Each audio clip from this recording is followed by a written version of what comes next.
Yeah, congratulations on the success that Miss Marvel has had so far. What has that been like, kind of building up to watching this show be created and now having it out for the world? It's been, every single process of creating something and hoping that it does well, and waiting for the public response to it is always a little bit, you're always a little bit nervous. But this one in particular, for many reasons, and not the least of which is how much we all cared about it. Every single person who was working on that show had some personal investment in it, whether it was just their artistic investment, or it was wanting to tell this particular story because of their connection to it, because of their culture, or because of their background, or because they were teenagers, or whatever it was. Everybody had some kind of personal connection, and all of us really, really, really, really, really wanted this to succeed as a whole, not just for us individually. So to see the response has been, I mean, it's been nothing short of extraordinary. It's been even better for me personally. It was even better than I could have hoped for and could have imagined, to get the responses from individual people saying, and people of, again, all backgrounds, all ages, all over, saying this is the best thing they've seen, or more importantly, they connect with it specifically. It's Mhm. one thing to say the show is great. It's another thing for people to say, I feel seen, or I really connect with this character. Um, and they love the fact that they can see themselves in the show. That has been really, really special. Yeah, was there any stress about creating this or bringing it to life when you have hardcore fans of the novels or graphic novels that came before? I mean, there was definitely a sense of responsibility, and obviously there were some things that became points of contention in terms of her powers and all of that. But because the creators of the comic book were so involved with this, Sana Amanat, who was one of the creators of the whole, Ms. Marvel universe part, she was right there with us every single day, and so there was a sense of authenticity to it that made those of us who maybe weren't as familiar, because I haven't read all the Ms. Marvel comics. I've read some of them, but I haven't read all of them.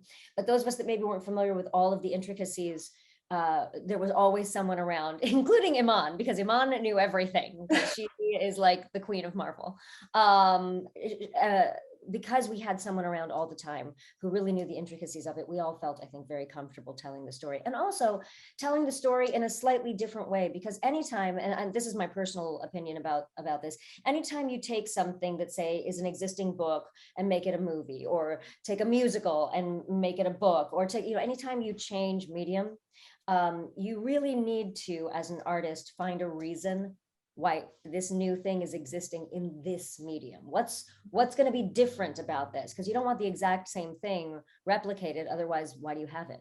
Yeah. Right? What are the unique things that we can share? And so there's so much, like, yes, we can bring the animations into it that sort of uplift the comic idea, the idea of comic art, but it's so different when it's animated. It's exciting. You get excited when you see it, and when you figure out, oh, that's where the text's coming. Oh, that's where, see what they did there.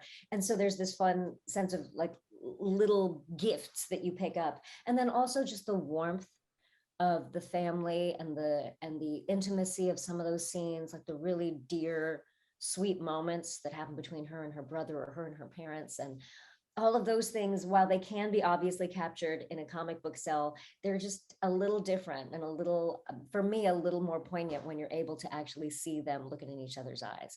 So I think in that sense there was a little bit less. There's always an undercurrent of, we have a big responsibility to do this right, but also knowing we are doing something different. We have to do something different because it's a television show, not the comic book. Yeah. And it would be unwise of us to try to do the exact same thing because it's a different medium.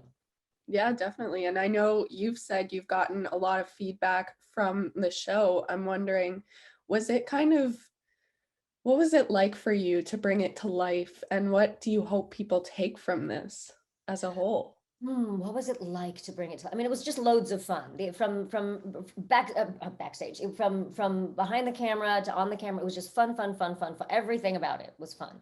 Mhm. Hanging with the cast, hanging with the crew. There was just this very buoyant energy there. What I hope that people take from it, there are a few things. Going back to, one of the things that I've heard in different variations, I really hope that a lot of people who might have felt unseen now feel seen. And that's not just one particular demographic. I'm Mm. just talking about individuals who can identify with someone on that screen, whether it is because of their religious background, whether it is because they are a teenager, whether it is because they are parents trying to figure out how to deal with, like, we love our child so much, but we want to protect them. Whoever it is that you connect with and feel seen and feel understood, I think that's a very, very, very important part of engaging people in any form of storytelling. So I hope people feel that. I also hope that, yes, young people in particular, because she is a teenager, but also people of all ages really get the message of, yeah, it's scary sometimes to step into your power. It's Mm. exciting, but sometimes it's also scary. And that is a fear you need to address and need to step into. You don't say it doesn't exist, it's there, Yeah. but you need to, that becomes part of the fuel.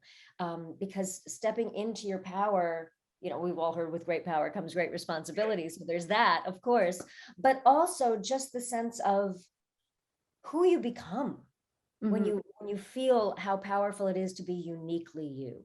Hmm. It can be very scary to just accept yourself as you are and go forth and prosper.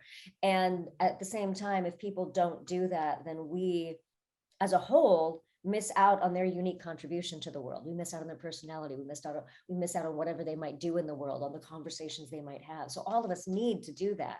But Hmm. it takes a little exploration, and it takes some messing up. So I love that we see that she is imperfect at this from the beginning.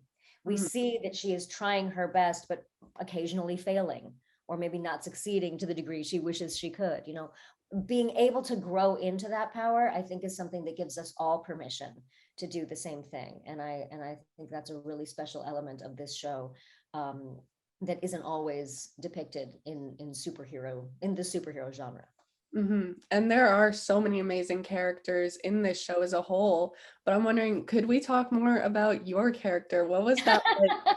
What was that like bringing her to life? Did you have any inspiration behind it? I mean, all of my aunties. My aunties are super cool. Like, I lucked out because my immediate aunties, my mom's best friends, like, they were just always super cool. They always loved me. They had no filter. That Okay. was a given. Like, if they wanted to say something, it was going to come out, good or bad. But you always knew where you stood with them. And there was loads of laughing, and they knew how to party. And so I definitely had that in my life, which was really, really fun. And I also, I mean, I feel like, for me, Auntie Ruby is the auntie I would want to be. Okay. You know what I mean? Like, she's totally who I want to be, because my niece and nephew, like, I feel like I'm their age, even though I'm clearly not. So I have a load of fun with them, and I want to be the one that they come to. I want to be the one that they're comfortable with. And so I love that Auntie Ruby, for all of her, moments of judgment or whatever that we might see in the beginning, she's kind of that, like, she's the cool auntie. And I dig it that way, because I want her to be that way. I want her to be the one that the kids want to hang out with. Yeah, definitely. I mean, you perfectly show that in the show. She is Uh, my favorite character. I've seen a lot of fan edits of her. How does that feel? A lot of fan edits? Oh my goodness, I haven't seen any of those. That's Oh, I lovely, saw a though. few That's on great to Instagram hear. last night. Oh my goodness. That's very, very flattering. That's very, very flattering.